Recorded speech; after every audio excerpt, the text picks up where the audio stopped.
여러분 안녕하십니까? 계속해서 대전, 세종, 충남 소식 전해드립니다.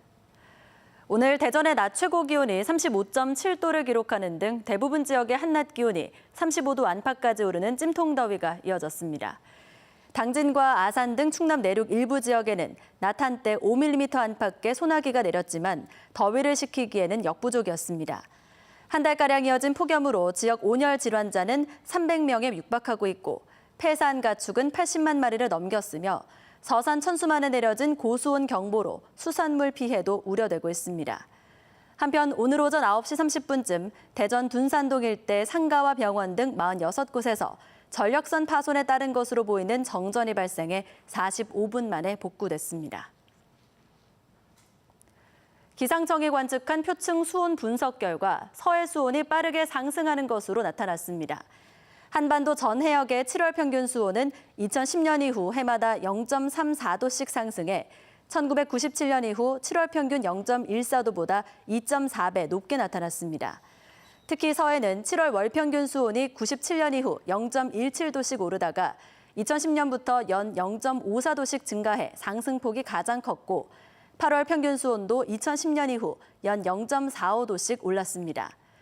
기상청은 장기간 이어진 폭염으로 대기 온도가 상승하고 일사량이 증가했고 직접적인 태풍의 영향을 적게 받은 것도 급격한 수온 상승의 원인으로 분석했습니다. 지난해 재난안전법이 강화되면서 숙박시설이나 일정 규모 이상의 음식점은 화재나 폭발로 인한 피해를 보상해주는 재난배상책임보험에 가입해야 하는데요.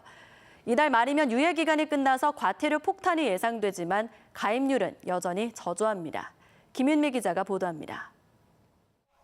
최근 대전의 음식점마다 구청 공무원들의 발길이 잦아졌습니다. 재난안전법이 강화되면서 반드시 가입해야 하는 재난배상책임보험을 알리기 위해서입니다. 저희가 안내문이나 안내 문자를 계속 발송을 해드렸거든요. 그래서 올해 8월 31일까지 가입을 하셔야지 과태료 부과가 없으세요. 재난배상책임보험은 화재나 폭발 등 재난으로 인한 다른 사람의 피해를 보상하는 제도로 지난해 1월부터 숙박시설과 주유소, 1층에 위치한 100제곱미터 이상의 음식점 등 19종 시설이 가입 대상입니다. 연간 보험료는 2, 3만 원인데도 가입을 미루는 곳이 적지 않습니다. 좀 바쁘게 살다 보니까 좀 홍보물을 많이 받았는데 제가 좀 순간순간 잃어버려서 지금까지 온 거예요. 오픈하면서 화재보험을 하나 들었는데 그 보험이 재난보험인 줄 알았어요. 그래서 잘 몰라가지고. 이미 지난해와 올해 두 차례나 행정안전부가 과태료 처분을 유예했지만 재난보험 가입률은 세종시만 90%를 넘을 뿐 대전은 83%, 충남은 71%에 그치고 있습니다. 한 번 더 유예될 가능성은 없습니다. 그리고 9월 1일부터 미가입업소에 대해서는 최소 30만 원부터 최대 300만 원까지 과태료가 부과될 예정입니다. 이달 말로 예정된 유예기간이 끝나면 당장 과태료 폭탄이 예상돼 지자체마다 전담팀까지 꾸리는 등 대책 마련에 비상이 걸렸습니다. MBC 뉴스 김유미입니다. 오늘 새벽 0시 21분과 0시 23분쯤 태안군 서경렬비도 북북서쪽 51km 해역과 53km 해역에서 규모 2.1의 지진이 잇따라 발생했습니다. 현재까지 지진으로 인해 접수된 피해는 보고되지 않고 있습니다. 기상청에 따르면 올해 충남에서 관측된 6건의 지진 가운데 5건이 태안 경렬비도 인근 해역에서 발생했고 지난해 한반도 지진 223건 가운데 서해 지진이 19건으로 기록됐습니다. 현금 수송 차량에서 2억 원을 훔쳐 달아난 수송업체 직원 32살 A씨의 행방이 이틀째 확인되지 않고 있습니다. 천안 서북경찰서는 A씨가 범행 이틀 전부터 휴대전화를 꺼뒀고 현재 자신의 차량을 이용하지 않은 채 도주하고 있는 것으로 보인다고 밝혔습니다.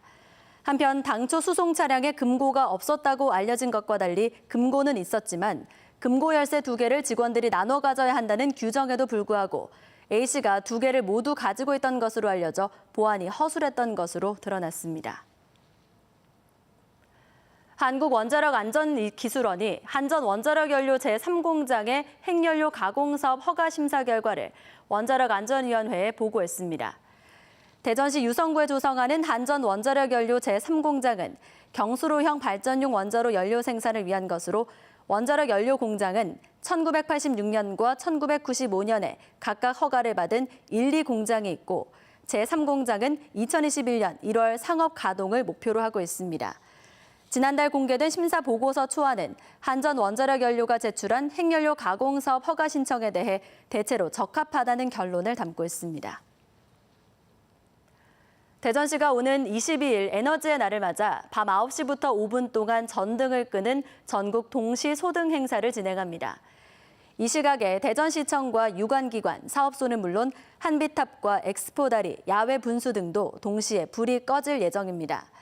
에너지의 날은 에너지시민연대가 주최하는 에너지 절약 캠페인으로 전국 20여 개 지역에서 동시에 진행되며 대전시청 남문광장에선 에너지 체험 부스와 환경음악회관뿐 아니라 전력 사용량이 많은 시간대에 에어컨 설정 온도 2도 올리기 등 생활 속 에너지 절약 실천 운동도 펼칩니다. 대전 도시철도 정부청사역에 시민참여형 가상현실과 증강현실 체험관이 문을 열었습니다. 체험관은 플레이존과 교육 콘텐츠 에듀존, 실제 운동이 가능한 힐링존을 비롯해 가상현실과 증강현실을 이용한 헬스, K-팝 댄스, 전략 시뮬레이션 게임 등으로 구성돼 이달 말까지 무료로 운영됩니다. 대전 도시철도공사는 연말까지 실시간 기상정보 영상과 힐링 홀로그램, 안내 로봇 등 2단계 사업을 완성해 정부청사역을 4차 산업혁명 기술 집약형 스마트 스테이션으로 조성할 계획입니다. 성인 수준의 기능을 가진 인공장기를 인체 밖에서 성숙하게 하는 기술이 세계 최초로 개발됐습니다. 한국생명공학연구원 연구팀은 인간 장기의 발달 과정을 본떠 줄기세포의 여러 면역인자를 처리하는 기술로 성인의 장기와 매우 유사한 인공장기를 인체 밖에서 가능하게 했다고 설명했습니다. 연구팀은 이 인공장기를 이용하면 동물 실험을 대체하는 약물 실험이 가능해 신약 개발에 기여할 것이라고 밝혔습니다. 통계청이 발표한 올해 2, 4분기 대전의 서비스업 생산은 지난해 같은 기간보다 0.8% 증가했지만 1, 4분기보다 증가세가 0.5%포인트 축소했고 금융과 보험, 전문, 과학기술은 증가한 반면 숙박과 음식점, 교육은 감소한 것으로 나타났습니다. 충남의 서비스업 생산은 2.3% 증가했고 전분기보다 증가세가 1.5%포인트 확대한 가운데 전문과 과학, 기술, 금융, 보험, 교육 분야가 생산 증가에 기여한 데 비해 숙박, 음식점, 수도, 하수, 폐기물 처리가 감소했습니다. 대전에서 전해드렸습니다. 고맙습니다.